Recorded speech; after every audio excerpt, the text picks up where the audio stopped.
2.5 and 2.6 diesel class. What does that mean? It's a question I get on a pretty regular basis by some of the people that watch diesel pulling videos.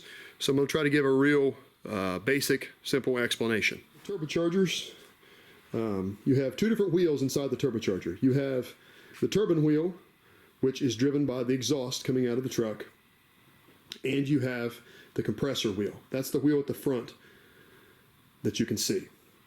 And that is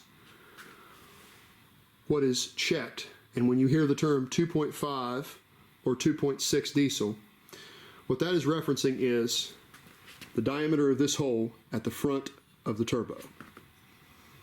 What we have right here are three front wheel and covers. These are compressor wheels and compressor covers. I'm not showing the center section, also known as the cartridge, or the turbine wheel or exhaust manifold, exhaust housing side today. We're just referencing the compressor wheel and compressor covers because that's where the 2.5 and 2.6 namesake comes in. So just a little quick explanation. This is called a 2.5 map groove turbo. What that means is this area right here is supposed to be 2.5, and then this area here is 2.6. You see that a lot. You see 2.5, 2.6, 3.0, 3.6 in reference to diesel pulling classes, because that's the one major way that they're grouped is by turbo size, because turbo makes horsepower. So for years, most turbos in most classes were what they call map groove classes.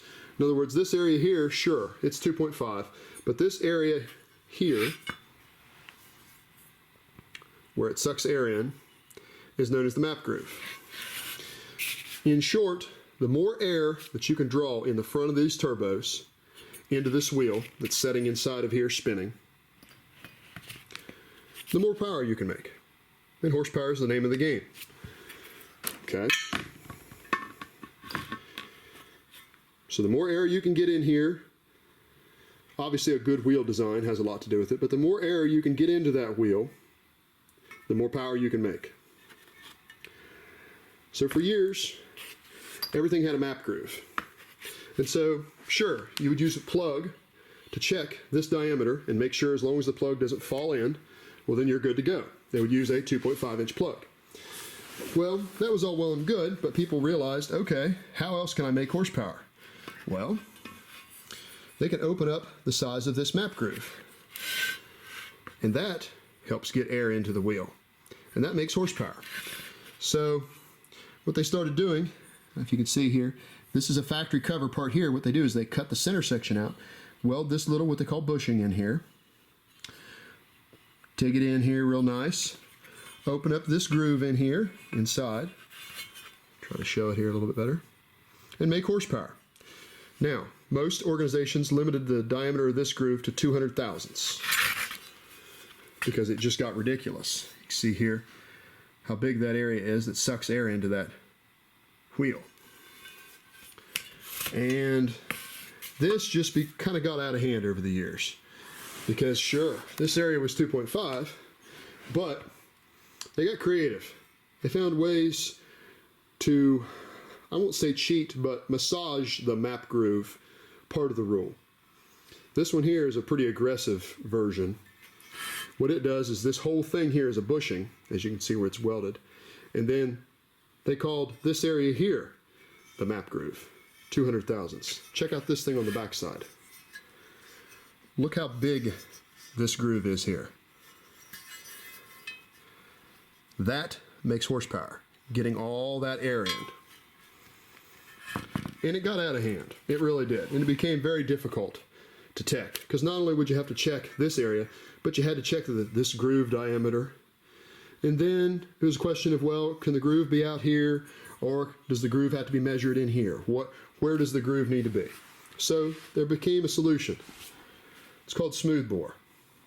What smooth bore means is that the air only enters through this section, the area where it's measured at 2.6 inches. There's no other magic. That's the only place the air enters, right in here. Okay? Versus all that area. All that is just surface area to get more air into that wheel and make power. Okay. So once that happened, map groove turbos became pretty outdated, and nearly every organization now, or every major organization I should say, has went to smoothbore. Why? Well, because there's really no massaging of the rules. There's no getting creative and finding the latest and greatest every week, finding ways to massage the rule. And it's very simple to tech. You have a plug, it's 2.6 inches. As long as it doesn't fall in, he's good to go. So that's why in any major organization, any serious organization, you do not see map groove turbos anymore. You just see smoothbore. Because this is straightforward. This levels the playing field within reason. This, it's kind of all about who's got the latest wrinkle on the cover and the wheel. Sure, there's some variances in wheel design. Center section, turbine wheel, exhaust housing. But by and large, this levels the playing field. These are more expensive. That's the beauty of these. This is cheap power. It's easy to make power with a map groove turbo. Doesn't really take any magic other than somebody that's good at tigging and got a good imagination on how to get more air inside that wheel by more than just this area. Once they went to smoothbore,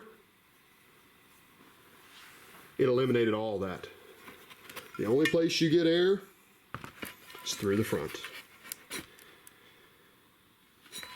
So I hope that helps some people. Comments and questions are always welcome. 2.6 smoothbore, 2.5 map groove. That's the difference. This is cheap. This will make power. But it's hard to tech. It's become old-fashioned now. This is the future of every major organization. Just a little quick explanation. 2.5 versus 2.6 diesel. Thanks for watching.